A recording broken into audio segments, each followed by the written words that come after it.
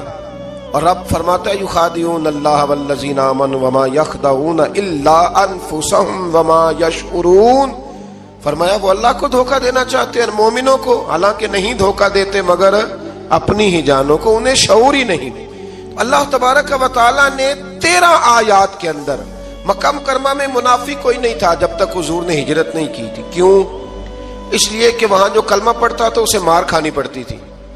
تو کسی کو کیا مصیبت پڑی تھی جھوٹا کلمہ پڑھ کے مار کھائے۔ مدینے میں جب اسلامی حکومت قائم ہو گئی نا، تو کچھ لوگوں نے اسلامی حکومت سے فائدہ لینے کے لیے جھوٹے موٹے کلمے پڑھ لیے، اندر کفر رکھتے تھے، اوپر سے اظہار اسلام کرتے تھے۔ تو رب فرماتا ہے کہ ان کا یہ ایمان قابل قبول نہیں ہے۔ تو یا اللہ پھر کس کا ایمان قابل قبول ہے؟ تو اللہ کریم نے فرمایا وَإِذَا قِيلَ لَهُمْ آمِنُوا كَمَا آمَنَ النَّاسُ، جب ان سے کہا جاتا ہے نا اس طرح ایمان لاؤ جس طرح دوسرے لوگ لائے، یعنی ابو بکر صدیق کی طرح ایمان لاؤ، عمر فاروق کی طرح ایمان لاؤ، عثمان غنی کی طرح، مولا علی کی طرح، بلال حبشی کی طرح، تو کیا جواب دیتے ہیں؟ قالوا انؤمن كما آمن السفهاء، کیا اس طرح ایمان لائے جس طرح یہ بیوقوف ایمان لائے؟ الا انہم هم السفهاء، اللہ فرماتا ہے خبردار بے شک وہی بیوقوف ہے، ولکن لا يعلمون، لیکن انہیں اس کا علم نہیں ہے۔ وہ کہا کرتے تھے کہ یہ تو بیوقوف ہے معاذ اللہ۔ ابو بکر صدیق نے سارا ہی مال دے دیا نبی پاک کو، عمر فاروق نے آدھا دے دیا، مولا علی نے سارا کچھ حضور کے نام کر دیا، عثمان جو کماتے محنت کے ساتھ وہ سارا وہاں جا کے پیش کر دیتے، تو بیوقوفی ہے۔ آج بھی کچھ لوگ کہتے ہیں کلمہ پڑھنا چاہیے سیدھا سیدھا، یہ کیا بات ہو گئی کیا بندہ مسیتڑی ہو جائے؟ کاروبار بھی تو کرنا ہے نا، نماز روزہ بھی، تو بیوقوفی ہے۔ اللہ جواب دیتا ہے، فرمایا الا انہم هم السفہاء، خبردار بیوقوف تو تم ہو کہ میرے محبوب کی شریعت کا، دین کا، روحانیت کا سورج چمک رہا اور تم نے فیض ہی کوئی نہیں حاصل کیا۔ تو میرے بھائیوں، صحابہ کا ایمان وہ ایمان ہے، اہل بیت نبوت کا وہ ایمان ہے کہ اللہ کو ایمان بھی وہ والا پسند ہے جو حضور کے غلاموں جیسا ایمان ہو۔ اللہ تبارک و تعالیٰ نے منافقین کا ذکر فرمایا، تو پھر اللہ کریم نے فرمایا یہ تو وہ بیوقوف لوگ ہیں اس آدمی کی طرح جو آگ جب پوری جلا لیتا ہے نا روشنی پھیل جاتی ہے تو پھر اللہ اس کا نور لے جاتا ہے۔ انہوں نے بھی چلاکیاں کر کے تھوڑا سا ماحول بنایا تھا تو اللہ نے ان کے سارے پردے کھول دیے، ان کے پاس کچھ باقی بچا، ان کے پردے کھول گئے۔ رسول کریم علیہ السلام کی بارگاہ میں نا ایک دن ان منافقین نے شرارت کر دی۔ منافقین نے شرارت کیا کی؟ جب حضور صلی اللہ علیہ وسلم نے فرمایا نا پوچھو جو پوچھنا ہے، تو امام راضی کہتے ہیں یہ پیچھے نمازیں پڑھتے تھے، یہ 313 تھے حضور کے پیچھے۔ اگر مدینے میں رہ کے منافق ہو سکتے ہیں تو باقی ملکوں میں بھی تو ہو ہی سکتے ہیں نا جی۔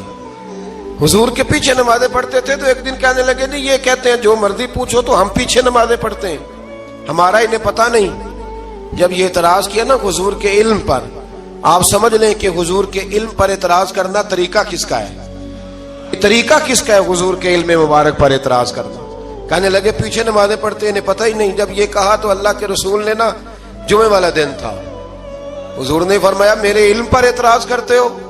70 بندے نام لے کر اور ولدیتیں لے کر، بلکہ بہت سارے ایسے تھے جنہیں کنفرم ہو گیا کہ ولدیت اصل میں ہے کیا، انہیں طے ہو گیا۔ حضور کے بے ادب کے لیے یہ طے کرنا بھی مشکل ہوتا ہے نا، طے ہو گیا کہ ولدیت ہے کیا۔ 70 بندے نام لے کے حضور نے مسجد نبی سے نکال دیے، فرمایا یا فلاں بن فلاں قم فخرج فإنک منافق، او فلاں کے بیٹے فلاں کھڑا ہو جا، نکل جا، تو منافق ہے۔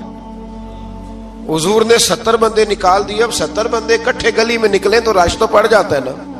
حضرت عمر فاروق لیٹ ہو گئے، جمعے میں آ رہے تھے، ان کو جاتے ہوئے دیکھا تو عمر فاروق فرمانے لگے جمعہ ہو گیا ہے، بھائی 70 بندے نکل آئے باہر، جمعہ ہو گیا. تو ایک منافق کہنے لگا تھا کہ نہیں حضور نے نکال دیا. تو عبداللہ بن ابی سلول جو ان کا سربراہ تھا نا، وہ کہنے لگا چپ کر. حضرت عمر سے کہنے لگا ہاں جی ہو گیا ہے. وہ بھی کہنے لگا تھا نہیں ہوا، ہمیں نکال دیا گیا. تو یہ سردار بولا، کہنے لگا ہو گیا ہو گیا. حضرت عمر کہنے لگا چلو جمعہ ہو گیا تو جا کے اندر حضور کی زیارت ہی کر لیتا ہوں، لیٹ تو ہو ہی گیا ہوں.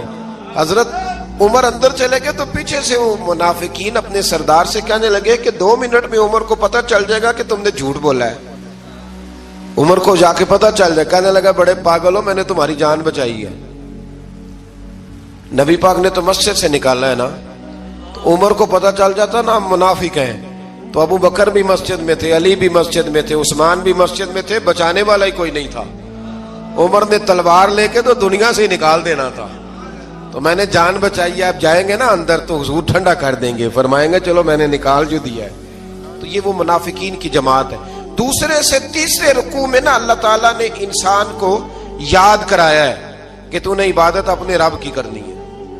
اور فرمایا رب تمہارا وہ ہے جس نے تمہارے لیے زمین کو فرش بنایا ہے، آسمان کو چھت بنایا ہے، اور آسمان سے پانی برسا کے تو زمین سے پھل اگائے ہیں، رزق لکم، وہ بھی تیرے کھانے کے لیے اگائے ہیں.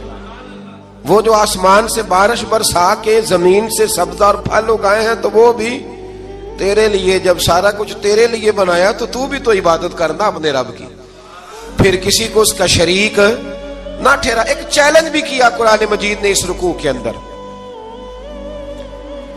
کہا کرتے تھے مکے کے لوگ کہ آپ قرآن مجید کی آیتیں نبی کریم علیہ السلام سے کہا کرتے تھے کہ معاذ اللہ آپ خود بناتے ہیں، بنا کے لاتے ہیں. تو اللہ کریم نے فرمایا وَإِن كُنتُمْ فِي رَيْبٍ مِّمَّا نَزَّلْنَا عَلَىٰ عَبْدِنَا فَأْتُوا بِسُورَةٍ مِّن مِّثْلِهِ، اگر تمہیں شک ہو نا اس میں جو ہم نے بندہ خاص پہ نازل کیا ہے تو تم بھی اس جیسی ایک صورت بنا کے لاؤ. پڑھے لکھے تو تم بھی ہو نا، مکے میں تم بھی رہتے ہو، تو ایک صورت بنا کے لاؤ. قرآن مجید ہم سے چھینا گیا ہے سازش کے تحت، اس لیے کہ جس قوم کو قرآن آ جاتا ہے نا پھر کوئی کافر اس کا مقابلہ نہیں کر سکتا. دیکھیں نا اگر کافروں کے پاس جواب ہوتا قرآن پاک کا تو بدر اور احد میں نا کوئی آیت بنا کے لاتے، قرآن کے مقابلے کی تلواریں لے کے نہ آتے. ان کے پاس جواب ہی نہیں تھا. اور قیامت تک کسی کافر کے پاس قرآن مجید کا کوئی جواب، قرآن کا کوئی جواب، قسم اللہ کی جواب کوئی نہیں. قرآن کا اس کا کوئی جواب نہیں. کیا بات ہے قرآن پاک کی. وہ ایک دفعہ مسلمہ کذاب بے ایمان کہنے لگا میں نے بنا لیا ہے قرآن پاک کا جواب. معاذ اللہ. جواب کیا بنایا؟ وہ صورت ہے نا القاریۃ ما القاریۃ وما ادراک ما القاریۃ، کھڑکھڑانے والی کیا ہے، کھڑکھڑانے والی تمہیں کیا پتا کیا ہے کھڑکھڑی، قیامت کا ذکر ہے. کہنے لگا میں نے اس جیسی صورت بنا لیا. تو کیا بنایا؟ الفیل مل فیل وما ادراک ما الفیل. کہنے لگا ہاتھی، تمہیں کیا پتا کیا ہاتھی، تم کیا جانو کیا ہاتھی. تو پاس جو اس کے اپنے بیٹھے تھے نا چیلے، کہنے لگے چپ کر جا، سارے زمانے کو پتا ہے ہاتھی کیا ہوتا ہے. تو پاگل ہے، اس کے 2 کان ہوتے ہیں، ایک سونڈ ہوتی ہے، 4 اس کے پیر ہوتے ہیں. بیوقوف آدمی قرآن کا مقابلہ کرنا ہے تو کچھ چج کے ساتھ کر، پاگلوں کی طرح مقابلہ کرے گا، جوتے کھائے گا بھی ہمیں بھی پڑھوائے گا. تو قرآن مجید کا کوئی مقابلہ کر سکا؟ تو اس آیہ مبارکہ میں اللہ نے کافروں کو یہ کہا اگر مقابلہ نہیں کر سکتے تو پھر اللہ سے ڈرو، ورنہ دوزخ میں ڈالے جاؤ گے، وہ جس کا ایندھن آدمی اور پتھر ہے، اور بنائی بھی کافروں کے لیے گئی ہے. اعدت للکافرین، جہنم کس کے لیے بنائی گئی ہے؟ کافروں اور منافقوں کے لیے. مسلمانوں کے لیے بنائی گئی. مسلمان مرضی سے چھلانگے لگائیں تو ان کی موج ہے، ورنہ ان کے لیے جہنم، ان کے لیے اللہ نے جنت بنائی ہے. اور یہ بات کرتے ہی رب کریم نے فرمایا اے محبوب علیہ الصلوۃ والسلام مومنوں کو خوشخبری دے دیں کہ اللہ نے ان کے لیے جنت بنائی ہے، اس میں باغات ہیں، انہیں رزق دیا جائے گا کھانے کے لیے، اور اس میں انہیں پاکیزہ بیویاں دی جائیں گی، اور پھر وہ اس میں ہمیشہ رہیں گے، انہیں اس سے نکالا نہیں جائے گا. آگے جو آیات کریمہ ہے نا اس کے اندر اللہ تبارک و تعالیٰ نے فرمایا ہے کہ اللہ حیا نہیں کرتا سمجھانے کے لیے مچھر کی مثال بھی دینی پڑے. فرمایا قرآن سے کچھ لوگ ہدایت حاصل کرتے ہیں اور کچھ گمراہ ہو جاتے ہیں. جب لوگ اپنی مرضی کی تشریحات چاہتے ہیں تو گمراہ ہوتے ہیں، اور جب قرآن کو رسول اللہ صلی اللہ علیہ وسلم اور امت مسلمہ کی تشریحات کی روشنی میں سمجھتے ہیں تو پھر اللہ ہدایت عطا فرمائے۔